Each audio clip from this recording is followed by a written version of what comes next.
Namo Bhagavate Vasudevaya.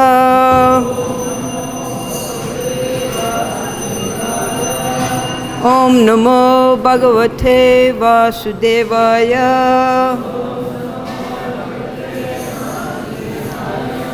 Om Namo Bhagavate Vasudevaya.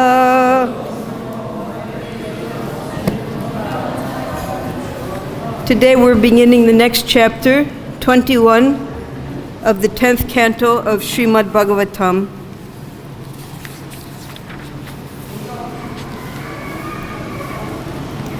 There's a summary, and then we'll go on to text 1 and text 2. This chapter describes how Lord Śrī Kṛṣṇa entered the enchanting forest of Vṛndāvana upon the arrival of autumn, and the praises the young cowherd girls sang when they heard the vibration of his flute.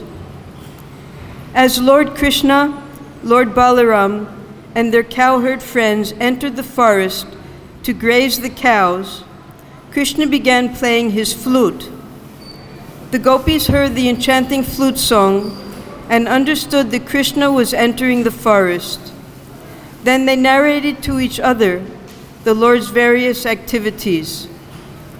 The gopis declared, "To see Lord Krishna playing his flute while taking the cows to pasture is the highest perfection for the eyes. What pious activities has this flute performed that enable him to freely drink the nectar of Śrī Kṛṣṇa's lips, a blessing we cowherd girls find difficult to achieve?" Hearing the song of Krishna's flute, the peacocks dance, and all the other creatures become stunned when they see them. Demigoddesses traveling through the sky in their airplanes are vexed by Cupid, and their garments become loose. The ears of the cows stand on end as they drink the nectar of this flute song, and their calves simply stand stunned, the milk they have been drinking from their mother's udders still in their mouths. The birds take shelter of the branches of the trees and close their eyes, listening to the song of Krishna's flute with rapt attention. The flowing rivers become perturbed by conjugal attraction for Krishna, and, stopping their flow, embrace Krishna's lotus feet with the arms of their waves, while the clouds serve as parasols to shade Krishna's head from the hot sun. The Aborigine women of the Sabara race, seeing the grass stained by the red kumkum adorning the Lord's lotus feet, smear this vermilion powder upon their breasts and faces to alleviate the distress created by Cupid.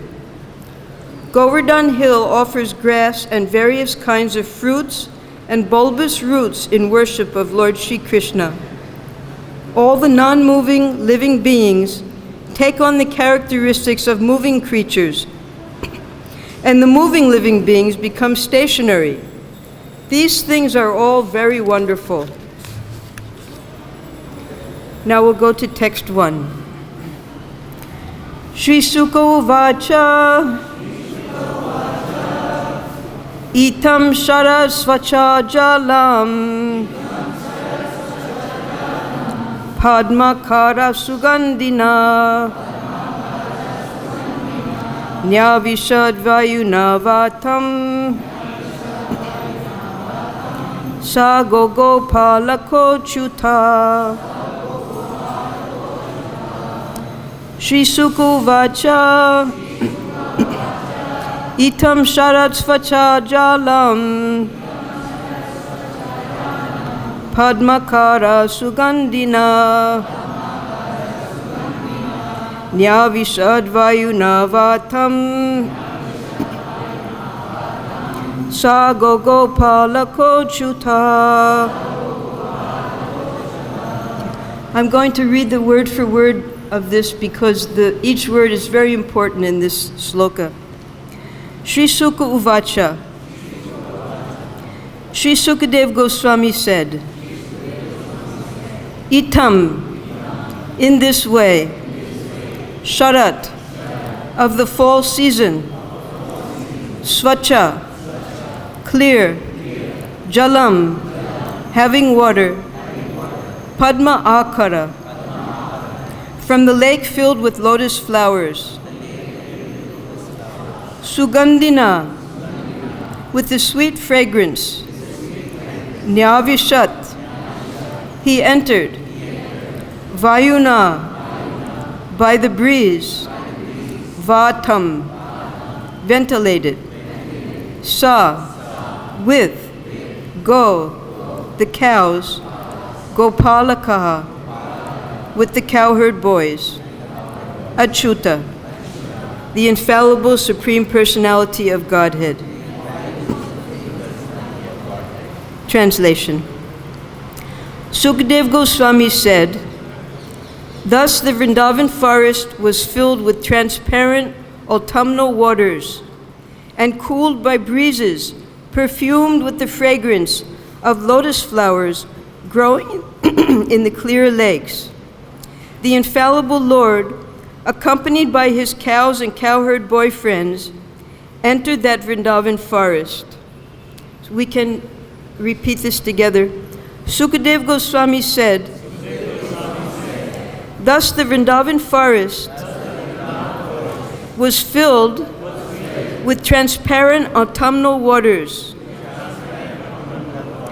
and cooled by breezes, perfumed with the fragrance of lotus flowers growing in the clear lakes. The infallible Lord, accompanied by his cows and cowherd boyfriends, entered that Vṛndāvan forest.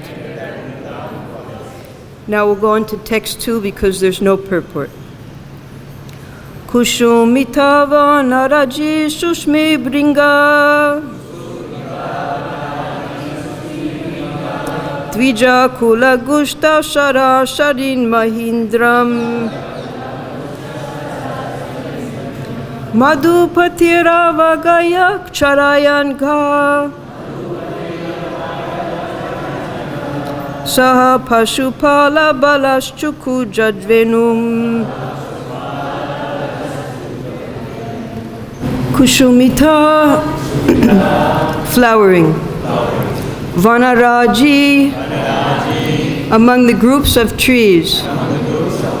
Śuṣmi, maddened.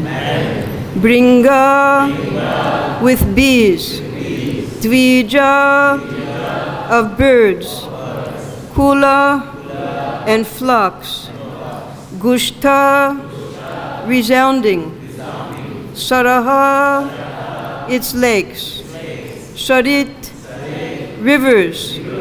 Mahīdhram, and hills.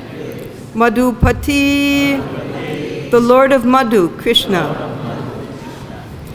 Avagāhya, entering. Cārayan, while tending. Ga, the cows. Saha-paśu-pāla-balaś, in the company of the cowherd boys and Lord Balarāma. Cukūja, vibrated. Veṇum, his flute. Translation. The lakes, rivers, and hills of Vṛndāvan resounded with the sounds of maddened bees and flocks of birds moving about the flowering trees. In the company of the cowherd boys and Balarāma, Madhupati, Śrī Kṛṣṇa, entered that forest, and while herding the cows, he began to vibrate his flute. Purport. As suggested by the words cukūja veṇum, Lord Krishna skillfully blended the sound of his flute with the lovely sounds of Vṛndāvan's multicolored birds. Thus an irresistible, heavenly vibration was created. Namo Om Vishnu Padaya Krishna Prasthaya Bhutale Srimati Bhakti Vedanta Swaminiti Namine Namaste Saraswati Deve Gauravani Pracharine Nirvishesha Sunyivari Paschatya Deshatarine Om Jnanatimurandasya Jnananjana Salakaya Chakshuran Militam Jena Tasmai Śrī Gurave Namaha. These two verses are so full of nectarian descriptions that Shivaram Swami wrote an entire book just on these two verses.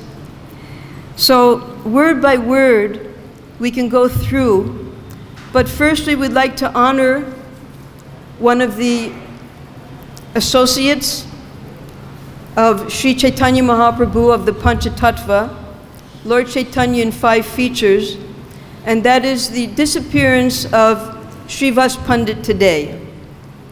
Srivas Pandit Samadhi is at the 64 Samadhis here in Vṛndāvana. He appeared in Sailet. He was one of 5 brothers. His father's name was Jaladhar Pandit. His older brother, he was the father of Narayani, who was the mother of Vṛndāvan Das Thakur. And Srivas Pandit, being the second son, he came to Navadvip before Chaitanya Mahaprabhu appeared. And he and Advaitacharya began having daily Bhagavatam classes and kirtans and praying, the two of them together, that an avatar would come to correct the situation within Nadia and of course within the entire world, because at that time Nadia, which was renowned as a great place of learning, had become overrun with atheists and proud Brahmins and Pandits. So they prayed together. And just 200 meters away from Srivas Pandit's very opulent home was the home of Jagannath Mishra and Sachi Devi. And Malini, who was the wife of Srivas Pandit, she was close friends with Sachi Devi. According to the Gaura Ganadash Deepika, which describes the parallels between the Gaura Lila and Krishna Lila, in the 90th verse, it's described that Srivas Pandit is Narada Muni, and his younger brother, Sri Ram Pandit, is the great friend of Narada Muni, Parvat Muni. And the wife of Srivas Pandit, Malini, she is the nurse, the wet nurse, who used to feed her breast milk to Śrī Kṛṣṇa. Her name is Ambika. And also there is described that Narayani, who, when she married, she lived in Kumarhata with her husband, Vaikuntha Vipra. He died during her pregnancy. She came to live with Srivas Pandit in his home, and she was the sister of Ambika. So the two sisters together, they served there at Srivas Pandit's home. Now Srivas Pandit's home was like a palace. It had high walls, beautiful gardens, a palatial home, and he had so many family members living with him, along with his 4 brothers. And because of the influence of Srivas Pandit being a pure devotee coming with the Supreme Lord, all of the family members, including even the cats and dogs, they were all pure devotees. And anyone associated with Srivas Pandit, they also became pure devotees. We'll hear many examples. Now, in the parallels between Gaura Lila and Krishna Lila, Chaitanya Mahaprabhu, after taking Diksha from Ishwara Puri, he returned and became like a madman in love with Śrī Kṛṣṇa and the holy names. And every night there would be nocturnal sankirtan in the home of Srivas Pandit.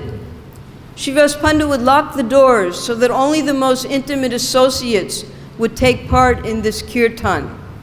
That's because these nocturnal kirtans are the parallel to Rasa Lila in Krishna Lila.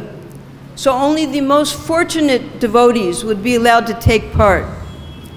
Now, because the doors were locked, many of the Brahmins, they became envious.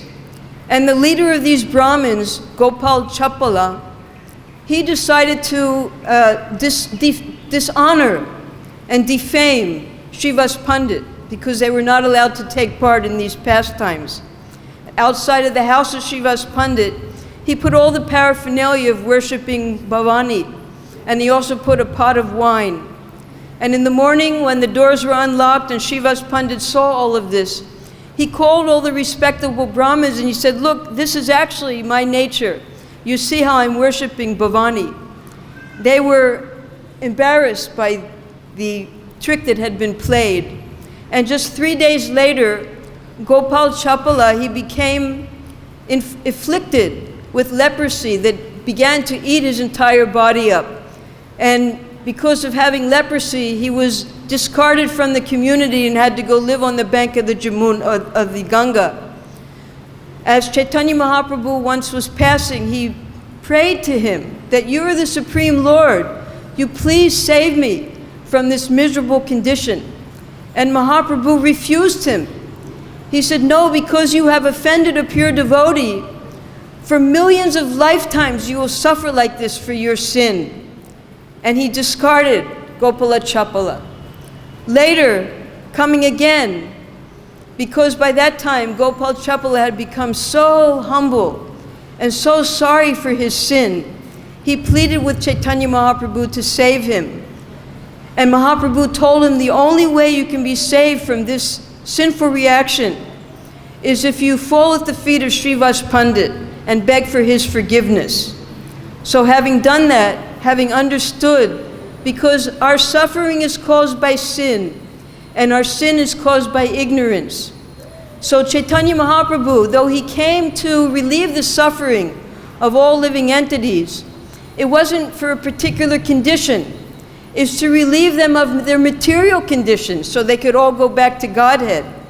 But still, if we understand our sins and the ignorance with which they are committed, then our suffering is also mitigated. There was also a tailor, a Muslim tailor who used to sew the clothes of the family members of Srivas Pandit. And once, because Chaitanya Mahaprabhu would not only dance inside, he would also dance publicly. This tailor, he saw the dancing of Mahaprabhu, and he became ecstatic seeing his dancing, and he joined in the dancing. And Mahaprabhu gave him the special mercy of his darshan as Śrī Kṛṣṇa. And the tailor, in ecstasy, he was shouting, Dekinu, Dekinu, I've seen the Supreme Lord. So anyone was qualified for the mercy of Chaitanya Mahaprabhu if they were associated with Srivas Pandit. Another very pure brahmachari, he begged every day to be allowed to see the dancing of Chaitanya Mahaprabhu, and Srivas Pandit would not allow him. He was very austere. He only drank milk and ate fruits, nothing else, and was a pure celibate brahmachari. So Srivas Pandit, taking mercy on him, said, all right, tonight I'll let you hide so you can see the dancing. But during the dancing, Chaitanya Mahaprabhu stopped. He said, I'm not feeling the ecstasy that I usually feel. There must be someone hiding here. So Srivas Pandit told him the truth that yes, this qualified brahmachari, I've hidden him so he could see your dancing. And Mahaprabhu became furious. He said, do you think by drinking milk you can attain love of Godhead and my association? No amount of austerity can get the fruit of love of Godhead. Simply you have to engage in the service of the Lord. And the Brahmin came out, he was so frightened. He fell at the feet of Chaitanya Mahaprabhu and he begged forgiveness. And Mahaprabhu gave these very important instructions that it's not by performing austerities that one can attain the perfection of life. It's purely by engaging in the service of the Lord that one can get this fruit of love of Godhead. Then there was another Brahmin. He came, the doors were locked, and in great enviousness he went away. And the next morning when Chaitanya Mahaprabhu exited from the house, he broke his Brahmin thread and he cursed Mahaprabhu that you will never enjoy material happiness. Mahaprabhu became ecstatic when he heard this blessing. So he also blessed Srivas Pandit that everyone in your family will be blessed with this pure love of Godhead. One night, Srivas Pandit's only son, he died. And all of the women in the women's quarters were wailing and mourning. And Srivas Pandit, he ran out of the Sankirtan and he ran into the women's quarters and he tried to keep them quiet, but they wouldn't stop crying. Finally, he threatened them that if you continue making noise like this, I will go to the Ganga and I will drown myself. And then they all stopped. Then Srivas Pandit returned to the Sankirtan. And at the end of the evening, Mahaprabhu said, something is not right in the house. Has something happened? Srivas Pandit said, no, so long as your dancing is going on, what could possibly be wrong? But the other devotees told Mahaprabhu that the son of Srivas has just left his body. And Mahaprabhu, he immediately went to the place where the dead body was. And he brought the son back to life. And he asked him, why have you left the association of Srivas Pandit like this so suddenly? And the living entity, he spoke to Mahaprabhu. He said, the days that I was destined to spend in Srivas Pandit's house are now over. I am a completely dependent living entity. And as per your desire, I am going to another destination. But I only pray that wherever you send me, that I may never forget your lotus feet. So when all of the family members heard the son speaking in this way, they became pacified and all of their despair was mitigated.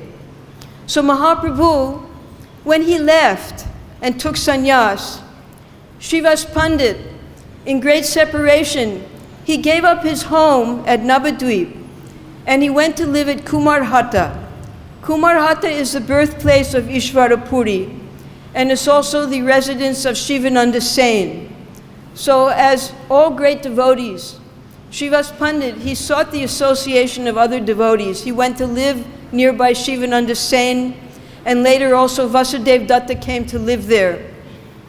And each year, Shivananda Sain, he would bring the devotees for Chaturmasya to take part in the Lord's pastimes in Jagannath Puri. One year, Srivas Pandit went there, and he was enjoying the pastimes of Snan Yatra, which we just enjoyed. Then after 15 days, on the 14th day, there's Gundicha Marjan.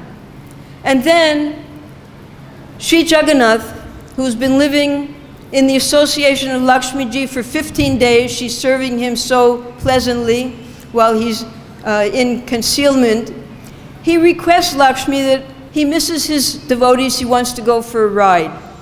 So he takes out the Ratha Yatra down the Grand Road from Nilachala to Sundarachala, which is non-different from Vṛndāvana. And there he enters Vṛndāvana, and he doesn't come out. And after 4 or 5 days, Lakshmi Ji, she becomes very angry. That, where's my husband? He said he was going for a ride, he hasn't come back after 4 days.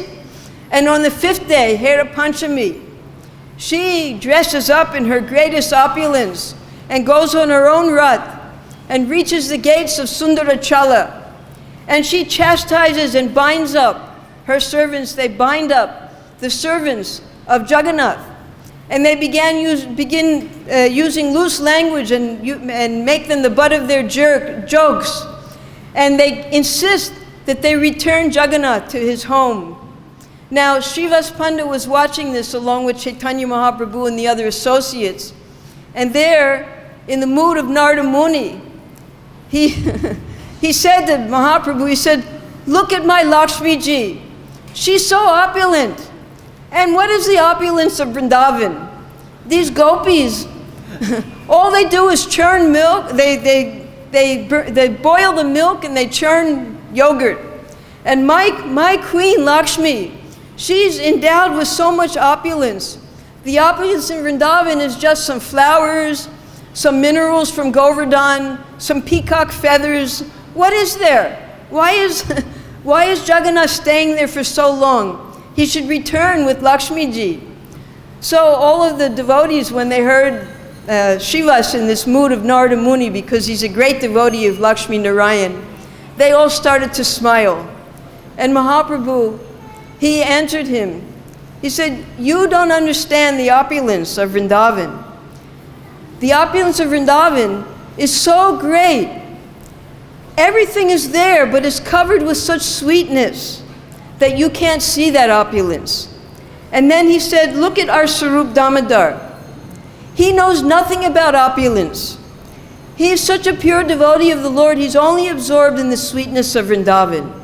And then Sarup Damodar began to speak. He quoted the verse that we all know, Chintamani Prakara Sadmashu Kalpa Vriksha, describing the opulences of Vṛndavan. That everything there is built of Chintamani. Chintamani is the touchstone. Even the ornaments of the gopis are made from Chintamani. And the Lakshmis, they're super Lakshmis. He also quoted the 56th sloka of Brahma Samhita. And he quoted a beautiful sloka that says the same thing by Bilva Mangala Thakur, to prove to Narada Muni that Vṛndavan has the topmost opulences. And the gopis are super Lakshmis from whom the Lakshmis are emanating. It's their expansions. So in this joking way, Srivas Pandit, in the mood of Narada Muni, he was showing his attraction to the pastimes of Lakshmi Narayan. Now, one night, while they were having the nocturnal Sankirtan, Chaitanya Mahaprabhu, in the mood of Krishna, he said to Srivas Pandit, bring my flute. And Srivas Pandit, he said, the gopis have stolen your flute. And Mahaprabhu said, no, you tell me more. Where is my flute? And then Srivas, the whole night, he described the flute playing and how the gopis are attracted to that flute playing. But because this flute playing disturbs them so much that they've decided to steal his flute because it disturbs them too much from their household duties. So the whole night they spoke in this way about the glories of Krishna's flute playing. And in the morning, Mahaprabhu, he embraced Srivas Pandit, and Srivas Pandit was very satisfied. So these parallel pastimes going on simultaneously in the Gaura Lila and in the Krishna Lila. Now we enter into these pastimes. After Sukadeva Goswami has made the scene, describing first the hot season, then describing the rainy season, and now coming to the pinnacle of beauty, which is the Sarat season in Vṛndavan. He begins this chapter with the word itam. Itam means in this way, because just as in any dramatical performance, the first thing the director has to do is he has to set the scenery. So this is what Sukadeva Goswami spent the whole previous chapter doing. He was setting the scene for now the topmost pastimes. There were no pastimes described in the previous chapter. Now he's going to describe those pastimes that are going to take place in this beautiful scene that's been set up by Sukadeva Goswami. He's the guru of all the Paramahamsas. Even his father sits and listens to him. So Sukadeva Goswami, he's now not only having put up all the props of the clouds and the trees and the cows and the flowers and the rivers and the waves, now he's describing the more, he's describing the fragrance of the breezes. That is what's described here as the Padmakara Sugandhina. That this beautiful fragrance of the breeze was carrying all of the aroma of the many different types of lotus flowers that had bloomed in the Sarat season. Because when the water is clear, all of the dirt goes down and then the lotus flowers are blooming in many different colors with many different types of aromas. Then Sukadeva Goswami, he describes the next very important quality of this sarat, and that is this here he describes svacha jalam, that now the water had become clear. Now the water is also tinted with fragrance, nectar, coming from the flowers and from the pastimes that are created by Krishna in the waters. Now, where does all this beautiful fragrance come from? It's described that when Mother Yasoda bathes Krishna in the morning, she takes off his clothes. And we know that Krishna's body is the source of the most beautiful fragrances. It's a combination of chandan and musk and aguru and camphor. Without having to apply these things, Krishna's body always smells like that, so sweetly. So all of this fragrance, it exudes into Krishna's clothing. So when Mother Yasoda drops the clothing onto the ground, Mother Earth, she greedily captures up this fragrance and she starts distributing it to all of the trees and the bushes and the land. And each tree, from its offspring of its flowers, gives each one of the flowers its due amount of this aroma. And that's why each flower, each tree, each bush, and everything in Vṛndāvana has a particular aroma originating from the body of Krishna.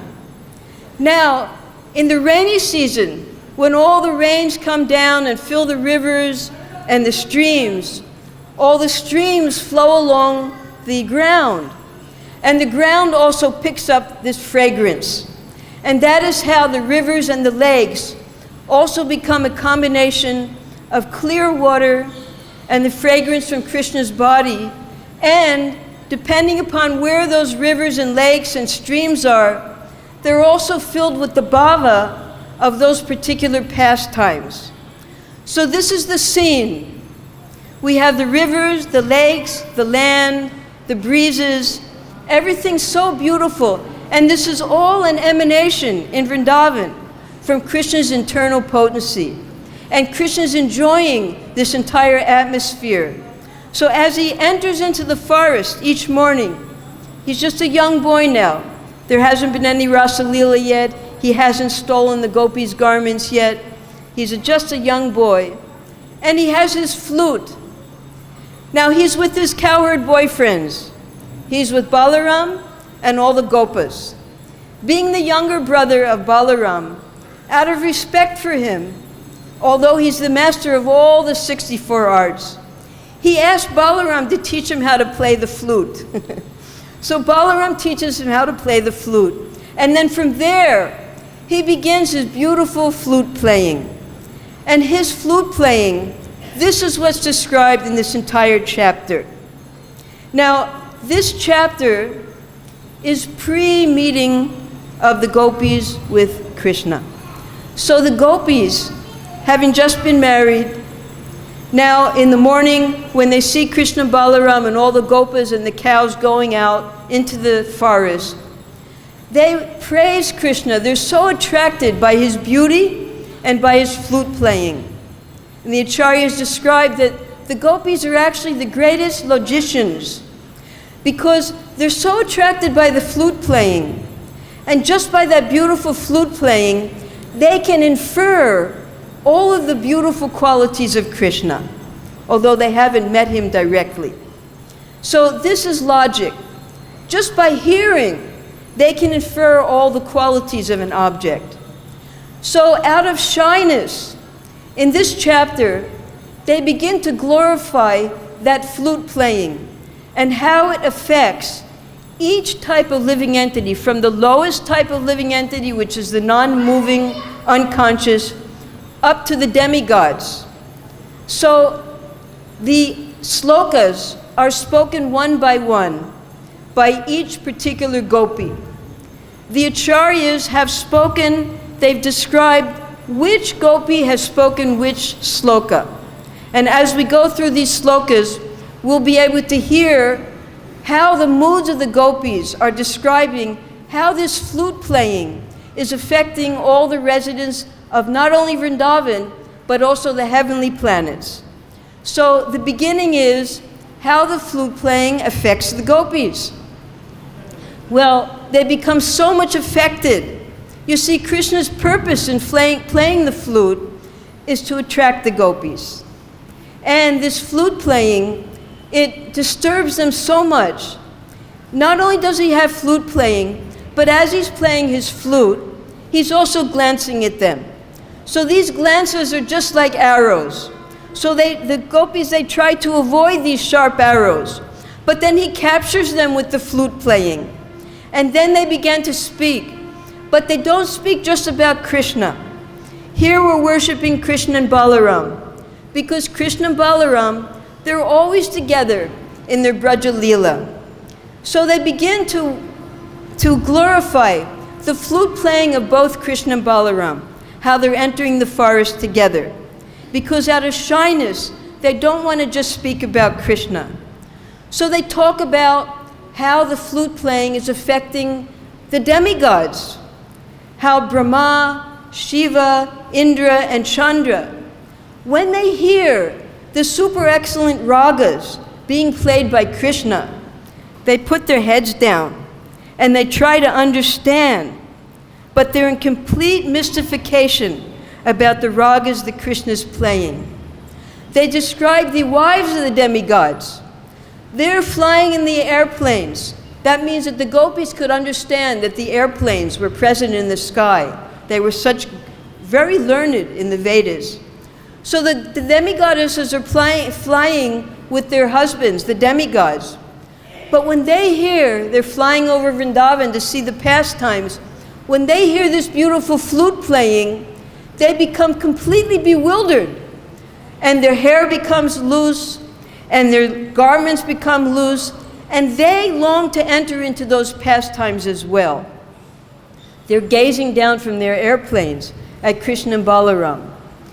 Then they describe the cows. The cows, they're moving, and they love Krishna by nature. But the cows, we know cows love to eat. They're always looking for something to eat. When Krishna begins to play his flute, the cows become stunned, and their mouths don't move anymore. And they simply gaze at Krishna and look at him.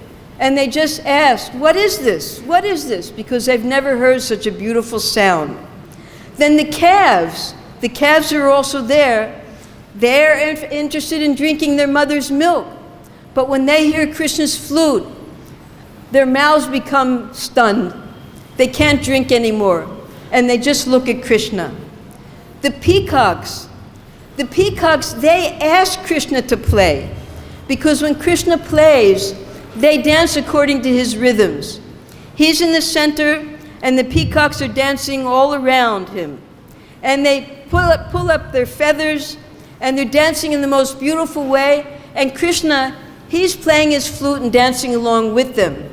Now the other forest creatures, when they see this dancing going on, they, because of the hills, like Govardhan Hill around them, they go up to the peaks of the hills, and they very silently watch this dancing going on in the arena. The doves, the deer, the other birds, they're all very silently watching, although birds are usually not silent. Then we have the does themselves. When they hear the playing of Krishna's flute, they immediately give up their husbands and they run to Krishna. And sidelong glances, just like the gopis would do, they see Krishna and they lock their eyes into Krishna as he's playing his flute. The hills, particularly Govardhan Hill, they're stationary. They don't move. But when Krishna plays his flute, all of their different characteristics, such as their water and their grass and their trees, they all become ecstatic and they begin to serve Krishna in their different capacities. The grass on the hill, they stand up in ecstasy. And the trees, they begin to bloom and give their fruits to Krishna. And the water begins to flow. But some of the water, such as the river stops flowing just so that it can stay longer and listen to the playing of Krishna's flute. And with the hands of its waves, they take the lotus flowers that have now bloomed, and those waves come up to Krishna's lotus feet and make a ring of the lotus flowers around his lotus feet as he plays. In this way, all of the residents of Vṛndāvana become mesmerized by this flute playing of Krishna. But Krishna's real intention, while trying to attract all of these different lakes and rivers and the residents of Vṛndāvana, he's practicing to attract the gopis. And particularly, he wants to attract one gopi, and her name is Śrī Radha. Now, there are particular slokas that we'll read later that are attested to Śrī Radha speaking. Now, we all worship Srimati Radharani as the topmost beloved of Krishna and the greatest devotee. But Radharani has specific prayers. She never thinks that I'm the greatest devotee. She prays that please let me take birth as a flute. She says this flute, although he's a male, he gets to taste the nectar of Krishna's lips constantly, because we know from Brahma Samhita that verse number 56, all singing is dancing, and all talking is singing, all walking is dancing, and the constant companion is the flute. So the flute is always with Krishna. You'll see when Krishna is outside of Vṛndāvana, that's the one thing that he doesn't have. He might have his peacock feather, he might have flower garlands, he might have earrings and so many different decorations, but you won't see Krishna with his flute. It's only in Vṛndāvana. The Vṛndāvana, the constant companion is the flute. So Radharani, she prays that I don't want to be a beautiful young girl in Vṛndāvana. I want to take birth as the flute, because then I can get the constant taste of the nectar from Krishna's lips. Because when the flute drinks in that nectar, it holds the nectar in its body, and then it effuses beautiful music that's able to attract the entire residents of the holy Dham Vṛndāvana. So she is praying like that. Not only is she glorifying the flute, but she glorifies the descendants, the ancestors of the flute. She says the mother of the flute is the water, because she nourishes the bamboo trees. And the bamboo trees, they're so proud that their descendant, this bamboo stick, has become Krishna's companion. So this is Radharani's prayer, that she becomes a flute. Now one time, Krishna and Radharani, this was at the Prem Sarovar Leela. They were, because one of the arts is telling riddles. So Krishna told a riddle to Radharani. He said, what is living but not living is in a body of 9 gates and is able to give life to all living entities. And Radharani immediately said, well, that's your flute, because a flute has 9 holes. It's living but non-living. And by the flute song, all the living entities get their life. Now, also in this verse, Krishna is called by a very special name. That name is Madhupati. Now, Madhupati is a name for Krishna that is honored in the community of the bees, of the men, and of the demigods. We know, or usually we think, that the name Madhupati means the Supreme Lord who killed the Madhu demon. That's amongst the demigods. Now, amongst the bees, because the bees are also called, here the bees are mentioned, śuṣmi-bhṛṅga. So śuṣmi-bhṛṅga, śuṣmi means maddened, and bhṛṅga means the bees. Now another name for bees is madhu. So the bees in Vṛndāvana, they're all very great pure devotees of the Lord. And when they hear the flute playing, they become maddened. And they combine together in a congregation. And their buzzing is their sankirtan of Lord Krishna's holy names. And they use as an excuse of Krishna's flower garland to come close to him and hover around him so they can be near to him. Now there are many similarities between the bee and Krishna. First of all, they're bluish blackish color. Second of all, the bees have yellow bands around their bottom. So Krishna, he also has a yellow dhoti. Also the bees, if you go up very close, by drinking the nectar, the pollen within the flowers, they have this golden pollen all over their arms and legs. So these are the ornaments of Krishna, his golden ornaments. And also the bees, they go from flower to flower as they wish and taste the nectar. So Krishna also does that. He goes and enjoys from gopi to gopi. And in that way, the bees, they see Krishna as their madhupati. And amongst men, because the spring season, that's called Madhava. Now here we're in the autumn season, but in Vṛndāvana, all of the seasons simultaneously serve Krishna. On the earthly planet, here in Vṛndāvana and within India, there's 6 seasons. In other places, it's not so opulent, there are only 4 seasons, but here we have 6 seasons. And spring is considered the most beautiful of seasons because it's flower-bearing season. So even in the autumn season, the spring season comes to serve Krishna. You'll see that all the flowers are blooming just to take part in Krishna's pastimes and to be decorating his body. Now, the gopis also, they glorify. You see, a pure devotee never thinks of their own great fortune. They always see the great fortune of other devotees.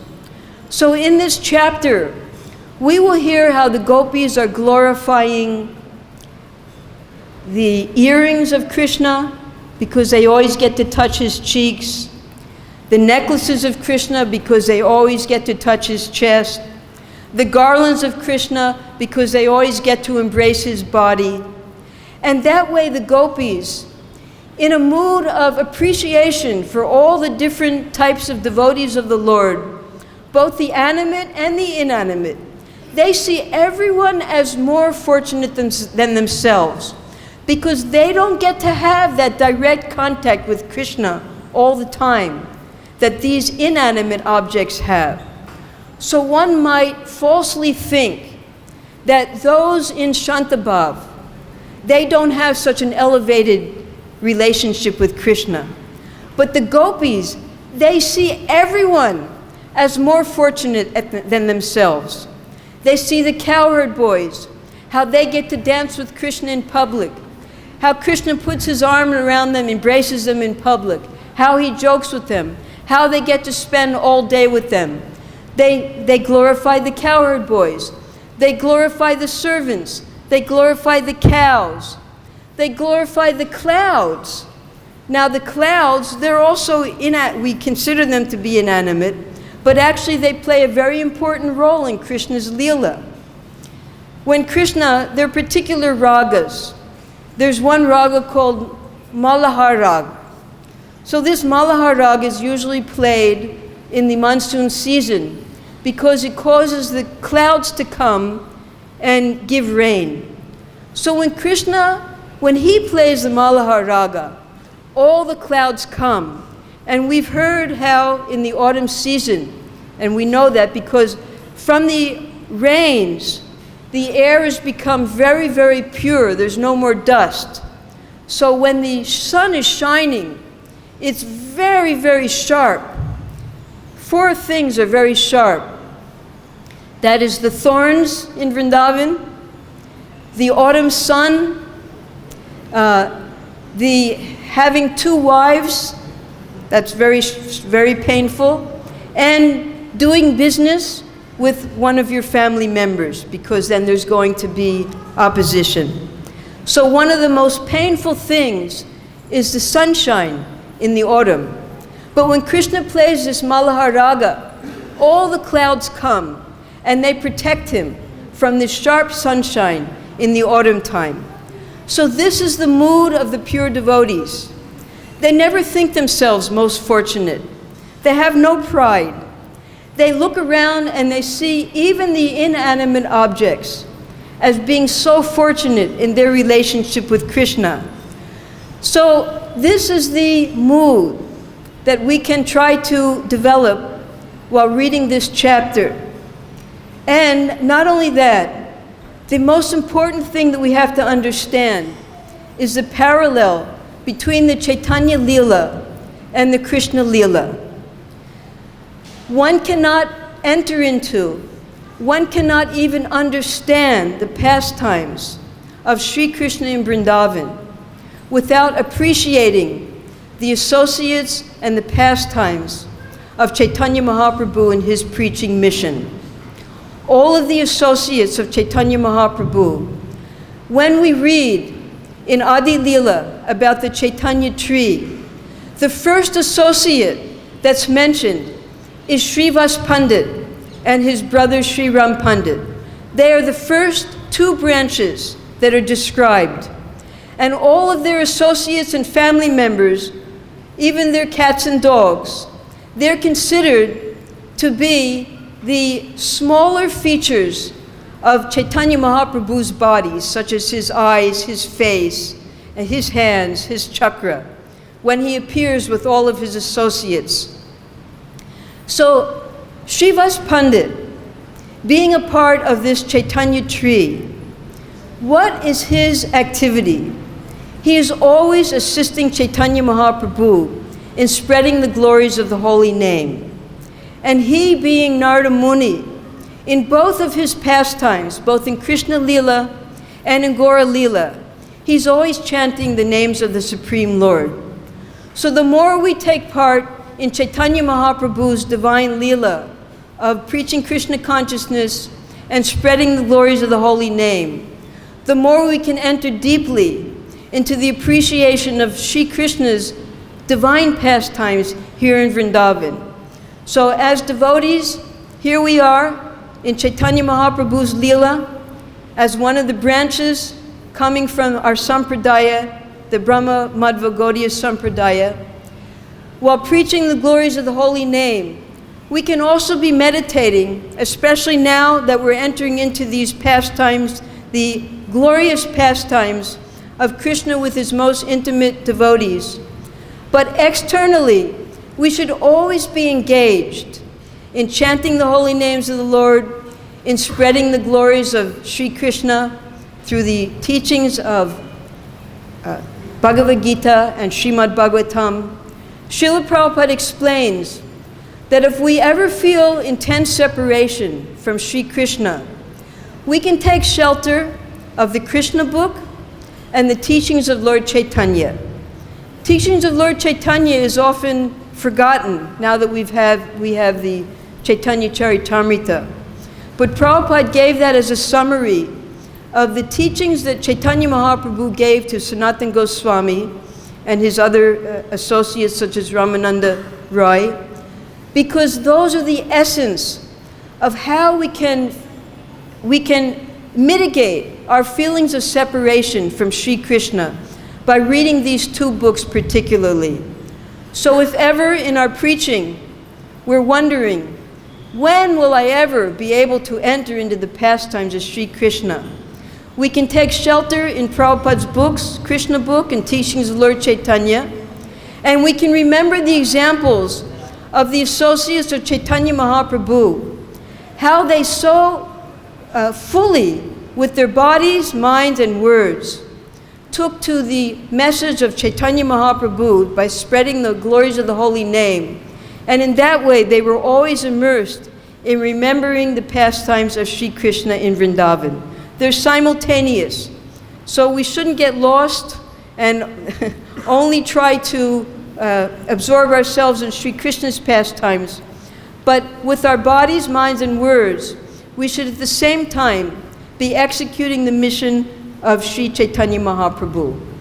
In the example of Srivas Pandit and the other associates, we say, Srivas Adi Gaur Bhakta Vrinda. So Srivas Adi, beginning with Srivas, Gaur Bhakta Vrinda, all of the associates. Bhakta Vrinda, Vrinda means the group of the devotees, beginning with Srivas. So the Lord and his 5 features, 3 of them are Vishnu Tattva, 2 of them are the energy, and that is the Tatastha Jiva, Srivas, and the internal, Gadadhar Pandit. And it's a combination of the energy with the energetic that produces the mellows of love. So thank you. Are there any questions?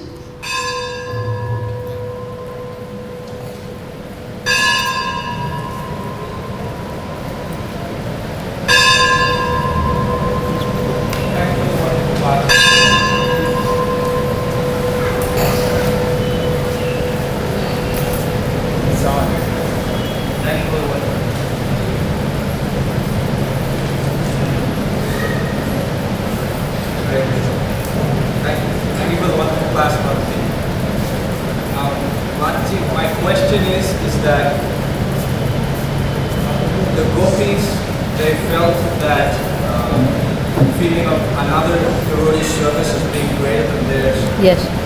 As a neophyte devotee, I try to follow myself in that position or try to follow in their footsteps.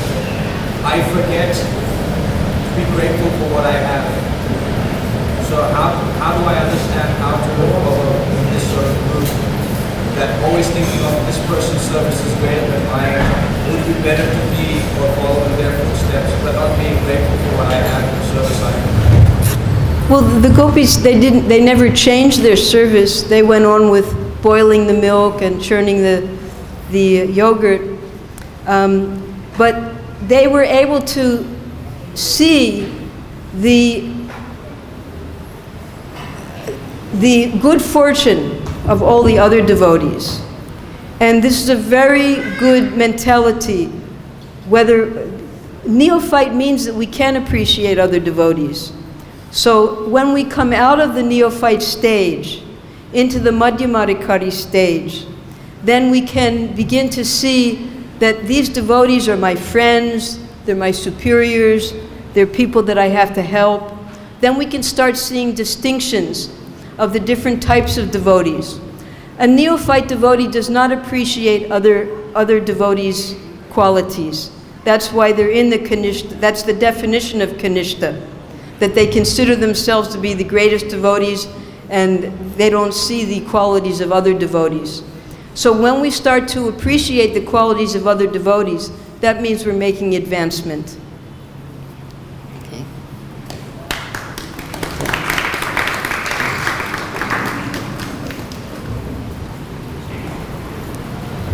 All right, thank you very much. Hare Krishna.